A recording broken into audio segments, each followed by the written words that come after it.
Hello दोस्तों, स्वागत है आपका अनु एक्सप्लेनेशन में। आज की फिल्म है आयरन मैन पार्ट 3। तो फिल्म शुरू होने से पहले एक रिक्वेस्ट है, प्लीज चैनल को सब्सक्राइब करें। तो फिल्म शुरू होती है और हम 1999 का सीन देखते हैं, जहां फ्लैशबैक में एक लड़की टोनी को बता रही होती है कि मैंने ऐसा वायरस बनाया है जिसमें बहुत ज्यादा पावर है। जो लोग कमजोर हैं वो लोग इस वायरस का उपयोग करके ताकतवर बन सकते हैं। तभी वहाँ पर एक पागलों की तरह दिखने वाला साइंटिस्ट आता है और टोनी से कहता है, हमारी कंपनी एक एक्सपेरिमेंट करने वाली है, उसमें बहुत ज्यादा एडवांस वायरस का उपयोग किया जाएगा, तो मैं तुम्हें ऑफर कर रहा हूँ कि तुम मेरी कंपनी को ज्वाइन कर लो। वो साइंटिस्ट टोनी से काफी इम्प्रेस होता है, लेकिन टोनी उसके ऑफर को रिजेक्ट कर देता है और वहाँ से चला जाता है। इसके बाद हम प्रेजेंट का सीन देखते हैं, जहाँ टोनी के माइंड में कुछ प्रॉब्लम होने लगी थी। जब वो आयरन आर्मी से लड़ रहा था, उसी के बुरे बुरे सपने उसके माइंड में बार बार आते रहते हैं और इसी को लेकर वो काफी सैड और बुरा फील करता था। उसका दोस्त उसे हौसला देता है। टोनी सोचता है कि अगर ऐसा कुछ दोबारा हुआ तो मैं दुनिया को बचाने के लिए क्या करूँगा। इसके लिए वो आयरन मैन की पूरी टीम बना देता है और वो उस टीम का नाम आयरन लीजन रखता है। इसके बाद हम देखते हैं कि पूरी कंट्री में एक बार फिर से हमले हो रहे हैं, जो एक मैंडरिन नाम का एक आदमी करवा रहा है।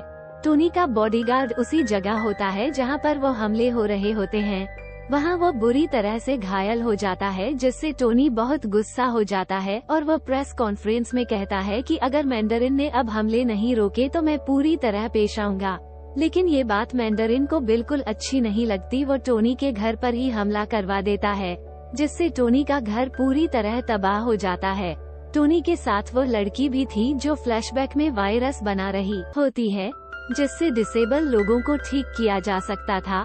आयरन मैन अपना सूट पहनता है और उस लड़की को बचाकर वहां से ले जाता है, लेकिन उसके सूट में कोई खराबी आ जाती है, जिससे उसका सूट ठीक तरह से काम नहीं करता और एक बर्फीली जगह पर जाकर गिर जाता है। वो कहीं नहीं जा सकता था क्योंकि उसके सूट की बैटरी काफी ज्यादा डाउन हो चुकी थी। वो अपना हेलमेट खोलता है और बाहर देखता है तो स्नोफॉल हो रही होती है। इधर हम देखते सभी लोग काफी दुखी होते हैं, क्योंकि टोनी उनकी नजरों में मारा जा चुका था उस अटैक में जो उसके घर पर हुआ। आयरन मैन जिस बर्फीली जगह पर गिरा था, वहाँ पर एक बच्चा होता है जो आयरन मैन की मदद करता है। वो टोनी से ढेर सारी बातें करता है और टोनी अपने सूट को उसी के घर में चार्ज कर लेता है। टोनी उस बच्चे के साथ बाहर जाता है तो देखता है वो गांव भी पूरी तरह तबाह हो चुका है, जिस तरह उसका घर हुआ था। वो समझ जाता है कि इसके पीछे भी मैंडरिन का ही हाथ है।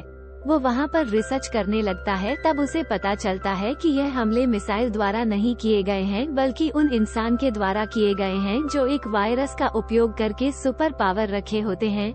टोनी एक लेडी से मैंडरिन के लोकेशन बारे में पूछता है, लेकिन उसे कुछ पता नहीं चलता, पर वो अपनी चालाकी दिमाग से मैंडरिन के लोकेशन को खोज लेता है और उसी गांव में टोनी ने कुछ हथियार तैयार किए थे, उन्हीं के साथ में उस जगह पर चला जाता है।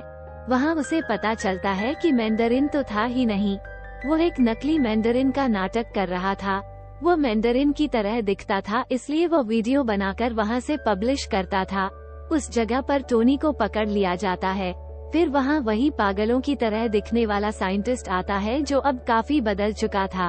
वह बताता है कि मैंने अपनी वायरस को खुद पर यूज करके अपनी डिसेबिलिटी को खत्म कर दिया है और मैं अब काफी ताकतवर हो चुका हूँ। वो साइंटिस्ट टोनी को बताता है कि मैंने तुम्हारी सेक्रेटरी को भी किडनैप कर रखा है। वो कहता है, ये देखो, मैं इस पर भी वायरस यूज करूँगा। यहाँ पर हम उस लड़की को भी देखते हैं जो यह वायरस बनाई होती है और कई सालों से इसी साइंटिस्ट के लिए काम कर रही होती है। लेकिन जब उसे पता चलता है कि यह टोनी से मिलने गई थी, तब वह साइंटिस्ट उसे शूट कर देता है। यहाँ पर वो ये भी बताता है कि वो ऐसी टेक्नोलॉजी का यूज करता है जिससे उसकी लोकेशन को कोई नहीं खोज सकता। वो आदमी यह सब बोलकर वहाँ से चला जाता है। इधर हम देखते हैं कि टोनी के दोस्त को भी उसी साइंटिस्ट ने किडनैप कर लिया था। उसे सूट से बाहर निकलने के लिए कहता है, पर वह नहीं निकलता, तो उन लोगों ने सुपर पावर का उपयोग करके शूट को गर्म करने लगते हैं। इधर हम देखते हैं टोनी का जीनियस माइंड था, वो अपने सूट को उसी लोकेशन पर बुला लेता है जहां पर वह होता है और उन सब पर अटैक कर देता है। इसके बाद वे दोनों मैंडरिन की तरह दिखने वाले आदमी के पास जाते हैं और उसको गन पॉइंट पर रखकर पूछते हैं। तब वह बताता है कि यह लोग प्रेसिडेंट को किडनैप करने वाले हैं। तब टोनी का दोस्त कहता है हमें ये सब रोकना होगा। इधर वो साइंटिस्ट टोनी के दोस्त का सूट पहनकर प्रेसिडेंट के पास चला जाता है और प्रेसिडेंट को किडनैप करके अपनी सीक्रेट लोकेशन पर ले आ जाता है। लेकिन टोनी उस जहाज तक पहुंच जाता है जहां से प्रेसिडेंट को किडनैप करके ले जाया जा रहा था। जहाज में टोनी और उस साइंटिस्ट के लोगों के बीच लड़ाई होती है, लेकिन जहाज में मौजूद आम इंसान को वो लोग नीचे फेंक देते हैं और टोनी को उन सब को बचाना पड़ता है। लेकिन वो प्रेसिडेंट को नहीं बचा पाता। वो अपने सूट को ऑटोमेटिकली कंट्रोल कर रहा था। टोनी को अब पता चल चुका था कि उस साइंटिस्ट की प्राइवेट लोकेशन कौन सी थी। उनकी लोकेशन एक समुद्र के किनारे जहाज पर थी। वह प्रेसिडेंट को इसलिए किडनैप करके लाया था क्योंकि वह सोशल मीडिया पर उसकी लाइव मौत दिखाना चाह रहा था, जिससे वो फेमस हो सके, यानी कि यह मशहूर हो जाता और लोग इससे डरने लगते। प्रेसिडेंट को पकड़ना इतना आसान नहीं था, लेकिन वाइस प्रेसिडेंट की मदद से वो साइंटिस्ट प्रेसिडेंट को किडनैप कर पाया। वो साइंटिस्ट वाइस प्रेसिडेंट की बेटी को भी यह वायरस दिया होता है। वो अपनी बच्ची को बचाने के लिए ये सब करता है। अब हम देखते हैं वहाँ पर टोनी और टोनी का दोस्त दोनों आ जाते हैं, यानी कि समुंदर के पास वाली उस खुफिया जगह पर। टोनी वहाँ पर कहता है मैं अपनी सेक्रेटरी को बचा लूंगा, तुम जाकर प्रेसिडेंट को बचाना। इसके बाद आयरन मैन उस साइंटिस्ट के सामने पहुँच चुका होता है। वहाँ पर दोनों के बीच काफी फाइट होती है। इधर टोनी का दोस्त प्रेसिडेंट को बचा लेता है और उन्हें भी आयरन सूट पहनाकर कहता है आप यहाँ से चले जाएं। आयरन मैन भी अपनी सेक्रेटरी को बचा लेता है, लेकिन बचाते बचाते वह नीचे आग में गिर जाती है। टोनी डर जाता है कि वो अब मर चुकी है, लेकिन वह नहीं मरती क्योंकि उस साइंटिस्ट ने जिस वायरस का उपयोग किया था उसमें आग का कोई इफेक्ट नहीं पड़ता। यह उनके लिए एक प्लस पॉइंट था। टोनी गुस्से से कुछ साइंटिस्ट के पास जाता है और उन दोनों में काफी फाइट होती है, पर उस साइंटिस्ट पर टोनी के अटैक का कोई इफेक्ट नहीं पड़ता था, न ही उसके आर्मी के अटैक्स पर। तब उसके माइंड में एक आइडिया आता है और वह अपना सूट साइंटिस्ट को पहना देता है। और उसके सूट में एक खास बात थी कि वो अपने आप को खुद से ही ब्लास्ट कर लेता था। टोनी ऐसा ही करता है, लेकिन वह साइंटिस्ट भी चालाक था। वो अपने अंदर भी उस वायरस को इंसेक्ट किया होता है, जिसकी वजह से वो आग में सरवाइव कर जाता है। उसे कुछ नहीं होता। वो काफी जल चुका था, लेकिन उसके अंदर अभी भी पावर थी। तभी वहाँ पर टोनी की सेक्रेटरी भी आ जाती है और उसे बुरी तरह मारती है, जिससे वो फाइनली मर जाता है।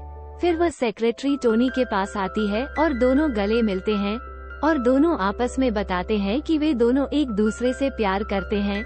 उधर टोनी अपनी आयरन आर्मी को आदेश देता है कि वो खुद को ही ब्लास्ट कर ले और आसमान में दिवाली की तरह पटाखे फूटने लगते हैं। इसके बाद हम देखते हैं पुलिस ने नकली मैंडरिन और वाइस प्रेसिडेंट को गिरफ्तार कर ली होता है। इसके बाद दुनिया के बड़े बड़े सर्जन टोनी का ऑपरेशन करते हैं और उसके बॉडी से उन मेटल के छर्रे को निकाल देते हैं, जिससे टोनी ठीक हो जाता है, यानी कि अब उसे जिंदा रहने के लिए किसी भी कोर या फिर टूल की जरूरत नहीं थी। इसके बाद उसके सेक्रेटरी को भी ठीक कर दिया जाता है और दोनों आपस में शादी कर लेते हैं और यह फिल्म यहीं पर समाप्त हो जाती है। तो आपको आयरन मैन का तीसरा पार्ट कैसा लगा? अगर अच्छा लगा हो तो वीडियो को लाइक करें और चैनल को सब्सक्राइब करना ना भूलें, क्योंकि हम मार्वल की ऐसी मूवीज चैनल पर लाते ही रहेंगे।